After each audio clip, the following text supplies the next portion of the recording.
So what we do here is we can go to admin, where we can first export the container. So here you can see you have the option for exporting the container. So you can choose the version, which is the where all the important tags are created. So let's say this is the version, or you can choose the default version as well, wherein you can export it from here.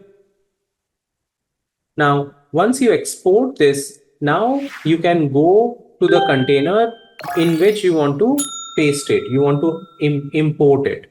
So we can switch the container first. And here we are going to import the same particular base file and attach over here.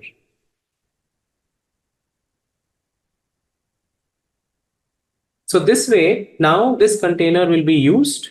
Okay, over here in this particular, this will be the base file. So all the tags which we were using in the previous container has been transferred to this particular container, and we can start using it. So this is one way which can be really useful for all of us.